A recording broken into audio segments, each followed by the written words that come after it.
Welcome to Indian study. तारीख है आज 26 अप्रैल और हम कवर करेंगे 26 अप्रैल के सभी इंपॉर्टेंट करंट अफेयर्स के क्वेश्चन।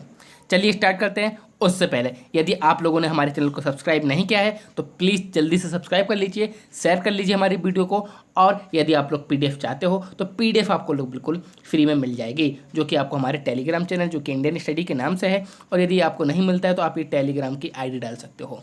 साथ ही साथ व्हाट्सएप पर भी आप लोग के लिए पीडीएफ बिल्कुल फ्री में अवेलेबल है, तो आप व्हाट्सएप पर भी जुड़ सकते हो। चाहे इस नंबर पर आप कॉन्टैक्ट कर सकते हो या फिर इस नंबर पर कॉन्टैक्ट कर सकते हो आप। चलिए स्टार्ट करते हैं हमारे पहले क्वेश्चन की ओर। हाल ही में किसे केंद्रीय सतर्कता आयुक्त नियुक्त किया गया है? तो इसका बिल्कुल सही आंसर हो जाएगा ऑप्शन बी, यानी कि संजय कोठारी इसका बिल्कुल सही आंसर हो जाएगा। तो संजय कोठारी को केंद्रीय सतर्कता आयुक्त नियुक्त किया गया है। इससे पहले ये राष्ट्रपति के सचिव के रूप में कार्यरत थे। ठीक है, अब यदि बात की जाए तो राष्ट्रपति के सचिव के रूप में ये कार्यरत थे, तो वहाँ का पद खाली हो गया है। तो वह पद कौन संभाल रहा है? तो कपिल देव त्रिपाठी, जो कि राष्ट्रपति के सचिव के रूप में कार्य कर रहे हैं। और संजय कोठारी को केंद्रीय सतर्कता आयुक्त नियुक्त किया गया है। अब यदि बात की जाए केंद्रीय सतर्कता आयोग या सीवीसी की, किसकी बात की जाए? सीवीसी की, तो ये एक भ्रष्टाचार गतिविधियों पर नज़र रखने वाली संस्था है, जिसकी स्थापना 1964 में हुई थी। और यदि बात की जाए संजय कोठारी की, तो ये रहे संजय कोठारी, जिनको नया केंद्रीय सतर्कता आयुक्त नियुक्त किया गया है।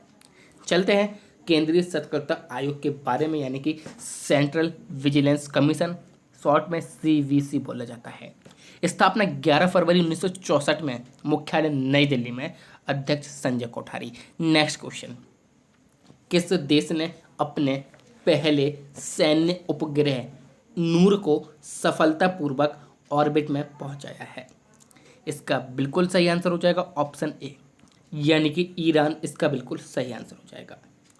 तो ईरान का सशस्त्र बलों की एक शाखा है आईआरजीसी, यानी कि इस्लामिक रिवॉल्यूशनरी गार्ड कॉर्प्स, ये इसकी एक शाखा है। जैसे कि हमारे यहाँ होती है सशस्त्र बलों की शाखा, ठीक है, उसी प्रकार से वहाँ पर भी आईआरजीसी है। तो इसने क्या किया है? अपना सैन्य उपग्रह ऑर्बिट में सफलतापूर्वक पहुँचाया है, और उस उपग्रह का नाम है नूर उपग्रह है। अब यदि बात की जाए ईरान की, तो ईरान की कैपिटल तेहरान है, हसन रूहानी प्रेसिडेंट है, करेंसी रियाल हो जाएगी।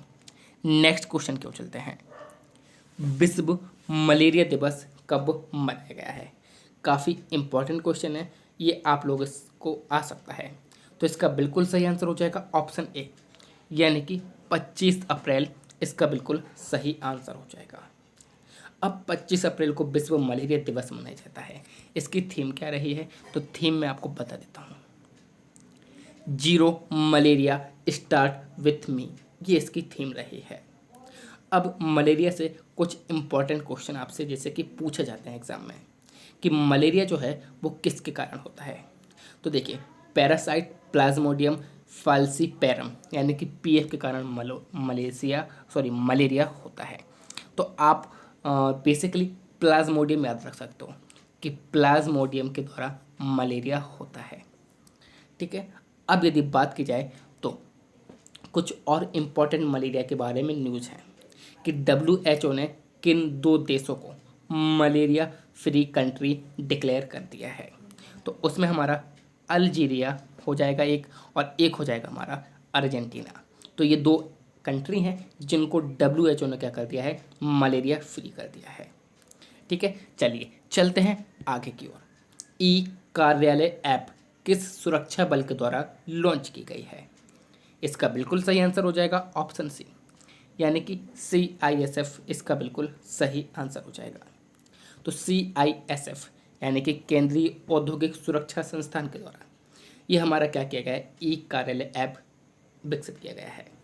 ई कार्यालय ऐप की यदि बात की जाए तो ये एक ऐसा ऐप है जिसमें आप फाइल को बिना छुए ट्रांसफ़र कर सकते हो, यानी कि इसमें एक पहले क्लाउड बनाया जाएगा और फिर उसका ऑनलाइन डाटा क्या किया जाएगा? ट्रांसफ़र किया जाएगा। तो इस प्रकार से ई कार्यालय ऐप काम करता है, और कोरोना वायरस संक्रमित होने का भी खतरा इसमें बिल्कुल नहीं रहता है।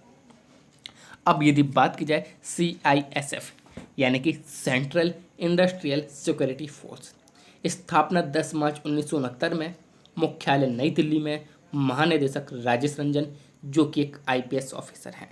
नेक्स्ट क्वेश्चन की ओर चलते हैं। हाल ही में ग्रीम वॉटसन का निधन हो गया है, वह किस देश के खिलाड़ी थे? तो इसका बिल्कुल सही आंसर हो जाएगा ऑप्शन डी, यानी कि ऑस्ट्रेलिया इसका बिल्कुल सही आंसर हो जाएगा। ये रहे ग्रीम वॉटसन जो ऑस्ट्रेलिया के लिए क्रिकेट खेलते थे एज अ ऑलराउंडर। ठीक है, आप लोगों ने शायद नहीं देखा होगा, मैंने भी शायद नहीं देखा इनको टीम में। चलिए चलते हैं ऑस्ट्रेलिया के बारे में। राजधानी कैनबरा, स्कॉट मॉरिसन प्रधानमंत्री, ऑस्ट्रेलियन दौरा यहाँ की मुद्रा है। नेक्स्ट क्वेश्चन, हाल ही में किसने वाइटल वेंटिलेटर विकसित किया है? एक्चुअली ये वाइटल नहीं है, इसका पूरा नाम अभी डिस्क्रिप्शन में बताता हूँ कैसे। तो ventilator intervention technology accessible local, ये इसका पूरा नाम है और ये नासा द्वारा बनाया गया है। इम्पॉर्टेंट क्वेश्चन है, वाइटल वेंटिलेटर किसके द्वारा बनाया गया है? तो नासा के द्वारा ये बनाया गया है। अब यदि बात की जाए तो ये किस प्रकार का वेंटिलेटर है? तो हाई प्रेशर वेंटिलेटर है और गंभीर रूप से जो बीमार व्यक्ति हैं उनके लिए काफ़ी मददगार साबित हो रहा है। वहाँ पर अभी टेस्टिंग भी की गई है, तो सभी कठिन टेस्ट से ये पास हो चुका है, परंतु इसे वहाँ की जो एजेंसी है वहाँ से अभी मान्यता प्राप्त होनी है। ठीक है, अब यदि नासा की बात की जाए तो नासा आप सभी लोग जानते हैं। ठीक है, तो ये है नासा यानी कि national aeronautics and space administration, स्थापना 29 जुलाई 1958, वाशिंगटन DC मुख्यालय, जिम ब्रेडनस्टाइन इसके अधिकारी हैं। अब वेंटिलेटर की बात आई है तो कुछ इंपॉर्टेंट वेंटिलेटर जो आपको याद रखना है, जैसे कि इंडियन रेलवे ने एक कम लागत वाला वेंटिलेटर लॉन्च किया था जिसका नाम क्या था? जीवन उसका नाम था। ये इंपॉर्टेंट रहेगा आपके एग्जाम से।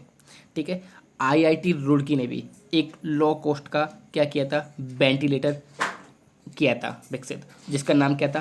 प्राणवायु उसका नाम था। इसी प्रकार से IIT हैदराबाद ने भी एक लो कॉस्ट का वेंटिलेटर क्या किया था? विकसित किया था, जिसका नाम जीवन लाइट था। तो देखिए, रेलवे ने जीवन अकेला किया है, IIT रुड़की ने जीवन लाइट और IIT रुड़की ने प्राणवायु और IIT हैदराबाद ने जीवन लाइट। ये तीनों ही इंपॉर्टेंट वेंटिलेटर है आपके एग्जाम पॉइंट ऑफ व्यू से, यदि वेंटिलेटर से क्वेश्चन पूछा जाता है। और ये कि नासा का। चलते हैं नेक्स्ट क्वेश्चन की ओर।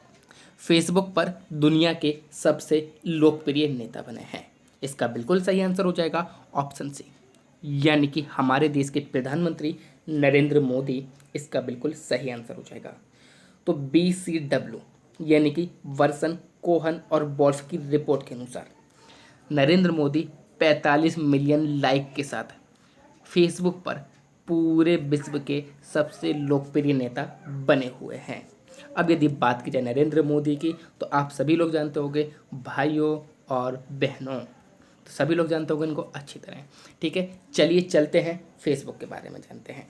फेसबुक की स्थापना कब हुई थी? 4 फरवरी 2004 में हुई थी। मुख्यालय अमेरिका में है और मार्क जुकरबर्ग इसके संस्थापक हैं।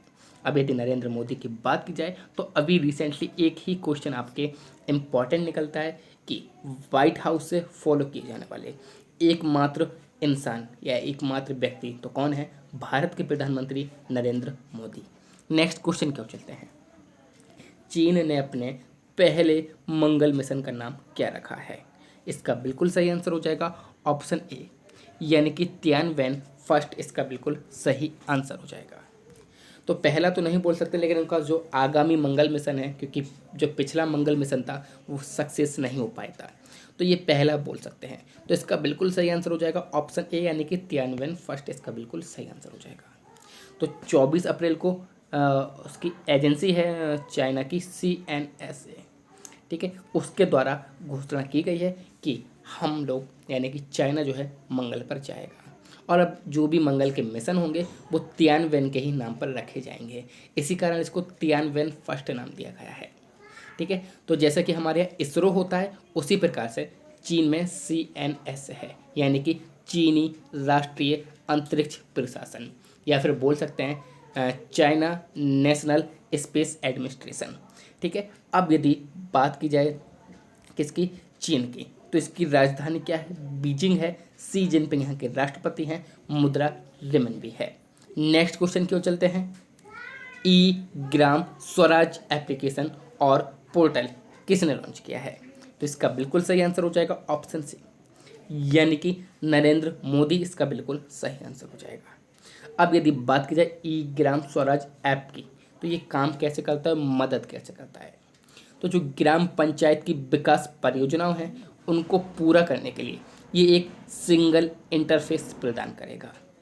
और इसी प्रकार से पोर्टल भी ग्राम पंचायत की विकास परियोजनाओं की जानकारी के लिए बनाया गया है। साथ ही साथ इन्होंने एक योजना भी यहाँ पर स्टार्ट की है जिसका नाम है स्वामित्व योजना। क्या नाम है, स्वामित्व योजना। अब यदि बात की जाए इस योजना में क्या होना है, तो इस योजना में जो गांव में संपत्तियां हैं उनके मानचित्र को ड्रोन के द्वारा बनाया जाएगा। तो ये दोनों योजनाएं और एप्लीकेशन ये लॉन्च की गई हैं नरेंद्र मोदी के द्वारा। अब यदि चलते हैं हम लोग नेक्स्ट, तो देखिए जैसा कि आप लोग को डेली बताता हूँ मैं कि आप लोग क्या करना है, एक वृक्ष लगाना है, यानी कि एक पौधा अपने घर में लगाना है, चाहे वो छोटा हो चाहे बड़ा हो, लगाना ज़रूर है, क्योंकि जब तक हम युवा आगे नहीं आएंगे हमारे देश की स्थिति नहीं बदलेगी। आज हमारा टेम्परेचर, यदि आप सेंटर की तरफ देखो टेम्परेचर, यानी कि नॉर्थ दिल्ली एनसीआर की तरफ देखो, तो टेम्परेचर गर्मियों में 48 to 50 डिग्री सेंटीग्रेड चला जाता है। ठीक है, लेकिन यदि हम लोगों ने पेड़ नहीं लगाए और पेड़ और घटाते गए तो क्या होगा, ये टेम्परेचर काफ़ी बढ़ता जाएगा। अभी पूरे अर्थ का टेम्परेचर 3% बढ़ गया है, तो ये काफ़ी गहन करने वाली बात है। तो इसलिए आप लोग एक पेड़ लगाइए, साथ ही साथ जो भी पेड़ लगाता है वो जो हमारे सेल्फी है वो हमारे व्हाट्सएप पर क्या कर सकता है, सेंड कर सकता है। और कोई भी किसी भी प्रकार की यदि आप लोग को हेल्प चाहिए हो तो आप लोगों के लिए एक नंबर दिया गया है, यहाँ पर आप कांटेक्ट कर सकते हो। चलिए चलते हैं हमारे 10वें क्वेश्चन की ओर। किस देश में कोविड-19 वैक्सीन का मानव परीक्षण शुरू किया गया है, वेरी इंपॉर्टेंट क्वेश्चन। तो इसका बिल्कुल सही आंसर हो जाएगा ऑप्शन ए, यानी कि यूनाइटेड किंगडम इसका बिल्कुल सही आंसर हो जाएगा। देखिए अभी तक जितने भी वैक्सीन चले थे तो उसमें मानव परीक्षण शुरू नहीं होता है, परंतु यूके ने क्या किया है, मानव परीक्षण शुरू किया है एक वैक्सीन जो कि कोविड-19 का वैक्सीन है। ठीक है, अब कहाँ पर शुरू किया है, तो इन्होंने ऑक्सफोर्ड यूनिवर्सिटी द्वारा क्या किया, अपनी टेस्टिंग शुरू की है।